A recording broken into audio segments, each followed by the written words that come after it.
with all the teachings you've done, like obviously your travels, like you have you taught at Texas Tech, you high school for 11 years, you went to China to even teach, and now you came to Arizona, and like you were whoa. What makes UAT so different? Like it seems like it kept you. So why UAT?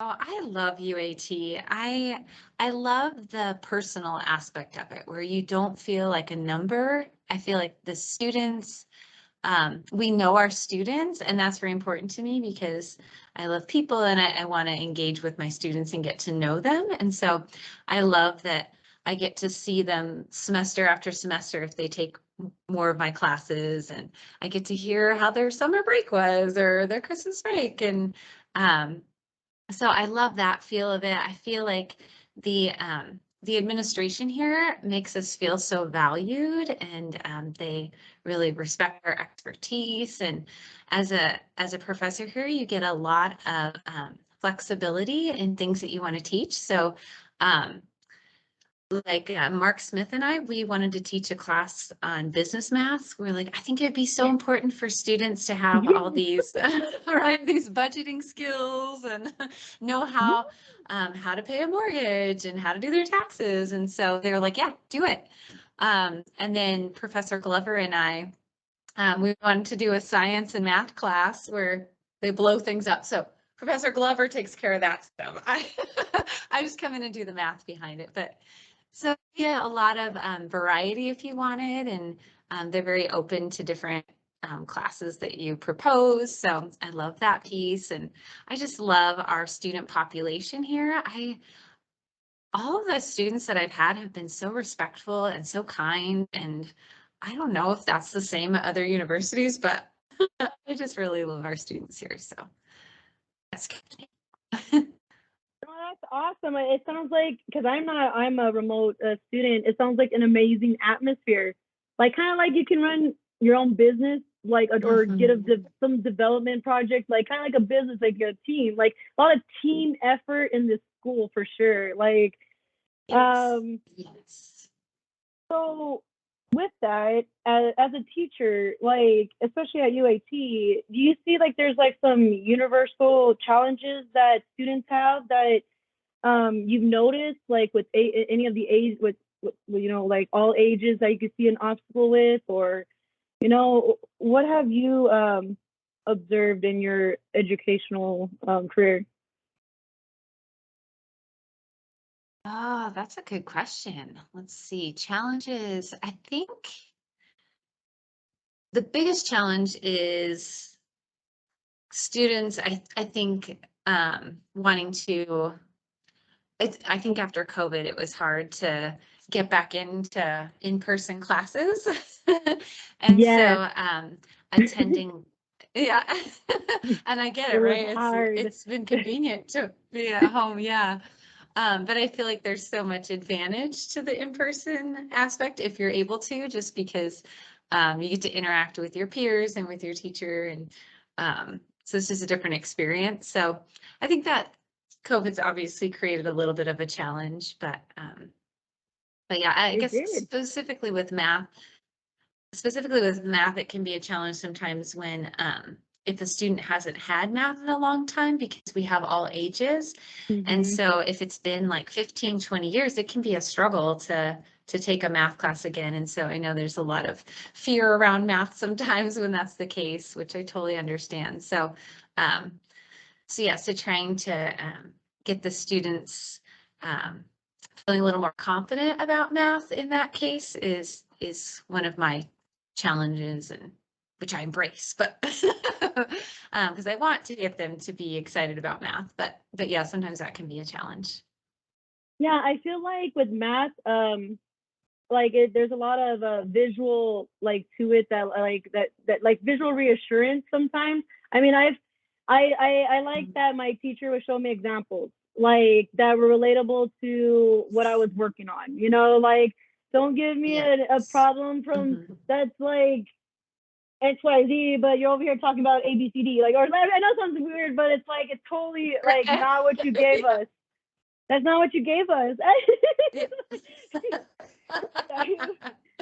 Yeah. And That was that's one thing funny. I like about you. Yeah. That's actually one thing that I love about our students, especially I know you said you're a robotics student. That's I always will ask my robotics students like, hey, what which of this stuff do you use in robotics so that I can share that with my students? Because it's always helpful to know, okay, what are the practical applications of this topic? And so, Okay, so a lot of times I'll pick my students' brains to see like, hey, where do you use this? And so yeah, I try to find ways to make it a little bit more relevant to what they're studying. So like yesterday, for instance, we're doing transformations of functions. So, so we looked at, I know I have a lot of game programming majors in my class. And so I brought up Super Mario Brothers, the classic. okay. um, and and we watched how he moves left and right and up and down, and he dilates, gets bigger and smaller, and he rotates. So all the different transformations of functions, and we talk about how someone had to program that, so they had to know how to transform that function. And so I try to make it somewhat That's relevant, but cool. that's kind of a fun challenge for myself too. That's super cool. But I feel like that's one thing that I really love about UAT is they do that in even like the English classes. You know, they'll have a class on, didn't they have like a Game of Thrones English class or something like that? I can't remember. But they they try to, oh, there's a world building class because people were interested in that, but it's an English class. So it's just kind of cool that we have, like I mentioned before, the freedom to make classes that are more relevant to our population.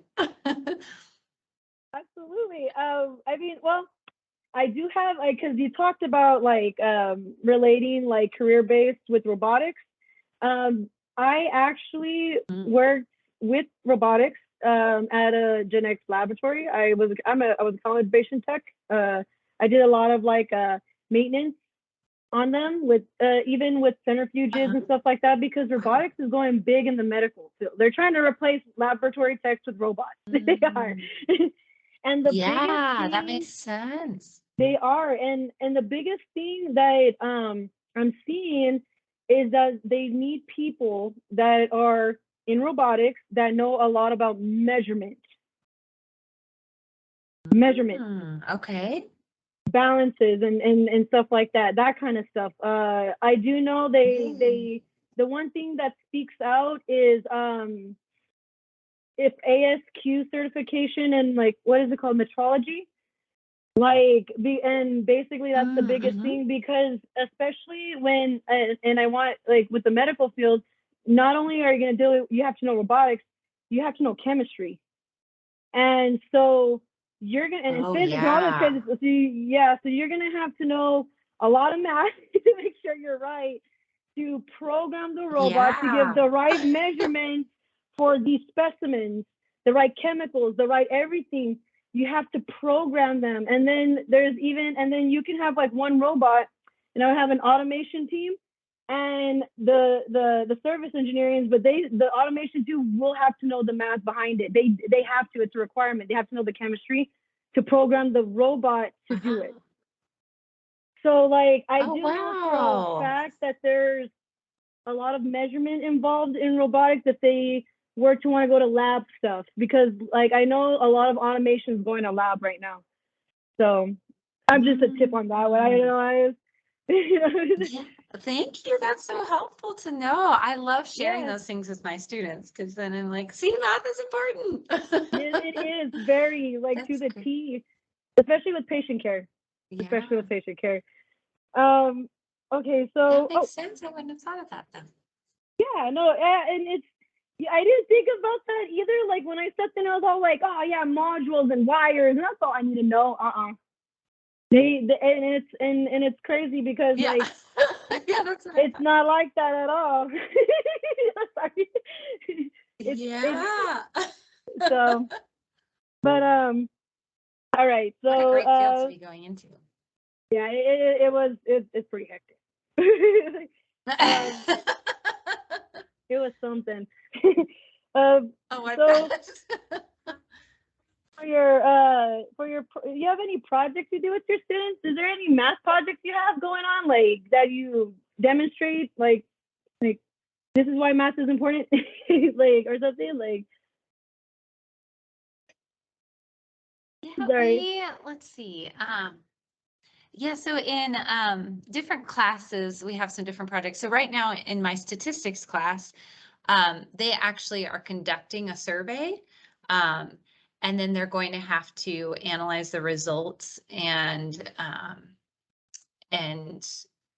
find like all of the different measures of central tendency, like mean, median, mode, and Oh, kind of okay. extend from there. So they're using their own survey results to do that. In my pre-calculus class, they do a vector project where they have to create like a treasure hunt, but the clues are all using like polar coordinates or rectangular coordinates and different things we've learned. And then they solve each other's treasure projects to get there's a treasure at the end they have to bring for the other groups. So, so we do those types of things.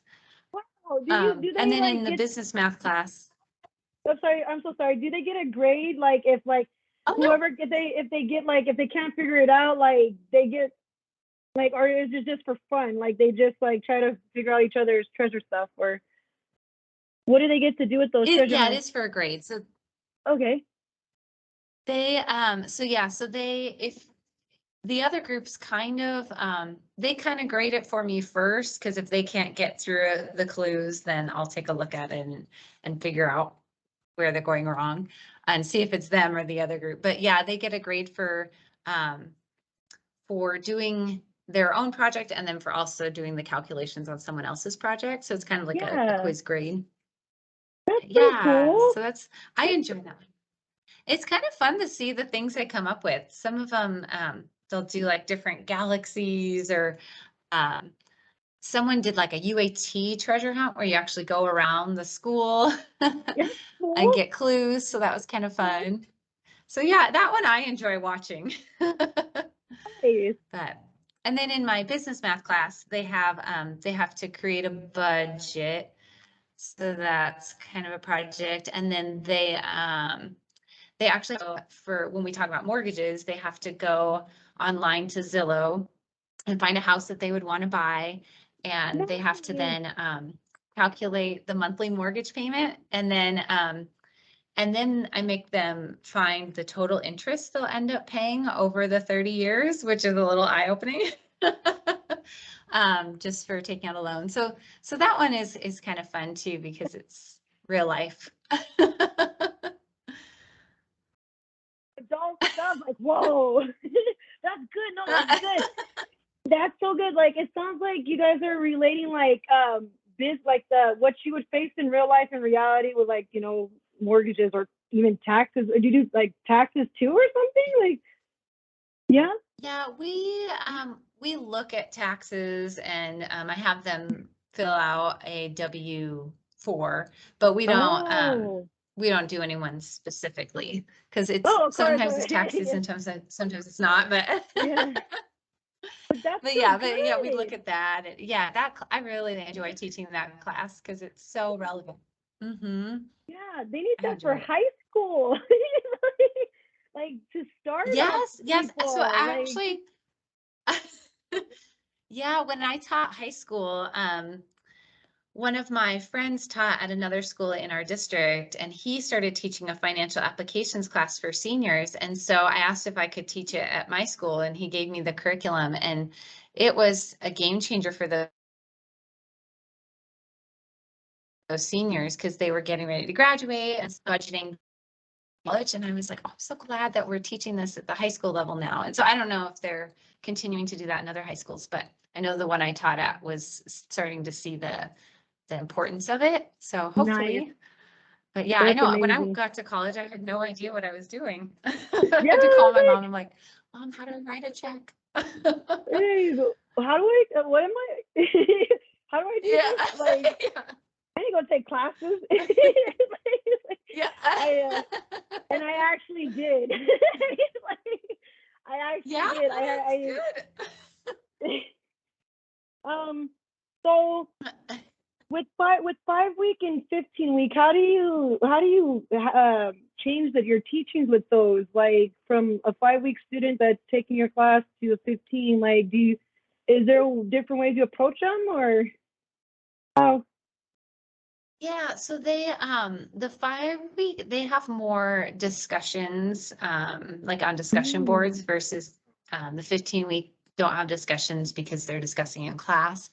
There do tend to okay. be more group activities in the in person just because it's hard to do that online. Um, but the nice thing is we still do 2 live sessions a week. So I still get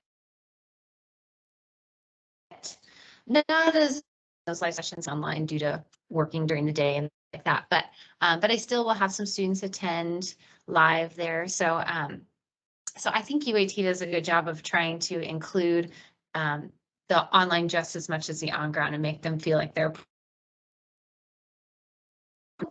So I think that's something that they do well. And even like some of the opportunities like game jams, they try and have a virtual Yeah, component for them. But yeah, are you online or are you on ground?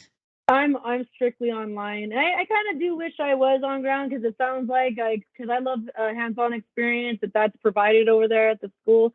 But to be honest, like Mhm. even with like robotics classes, they do send you your the stuff that you need. Sometimes there might be delay Oh, and that's there's might be awesome. some stuff, but and all in all, like they're very open like to help work with you with your Oh, grades and everything good. like that. And I am a 5 weeks student That's as well, great. so it does help like that. I feel like with the 5 week, like yeah, it's hectic, but it's also a little bit more leeway. I guess I don't know. Like I wouldn't know how a Yeah. 15 week student is over there, but I mean I enjoy the 5 week for sure. So Yeah. Yeah, it's kind of nice you can work on your own time schedule and well yeah, especially because I've noticed a lot of online students if you are want. even in 30s or stuff like that. A lot of them are in their 30s. And I didn't know that. I was like, I thought, and they have jobs and stuff like that, so they need that time to adjust and be flexible. Like, so I am so grateful that UAT like has given that to the students for sure. Honestly, Yeah. And I love the when the older students are in with the younger students because they have, especially when I teach my business math class, they have a wealth of knowledge to offer and insights that like they teach me things. yeah, and I It's yeah, kind of I fun for totally get that. the younger students to learn from the older students. Yeah, because I'm Hmm. still learning from the older Yeah. ones. Like, I didn't know this. Like, I didn't know these tools were provided. I like stuff like that. Like you're learning something every day here, and Yeah. remote or on campus, and I do love it, and I do appreciate that. So yeah, Yeah. but so that was a lot of good stuff. Thank you so much. I mean, Oh, you're you're really cool to welcome. hang. I love your personality. Super Oh, energetic, super alive. I bet you're one heck of a good teacher to thank go you. and see. So, I do hope that I get to talk to you To again say. someday, or Thank maybe take you. a math class or something. I don't know. Yeah, I know it was so fun talking to you too. All right. Well, I hope you have a good day, and I hope you stay safe. And you have it. Yep. Bye. Thank you, you too. Bye.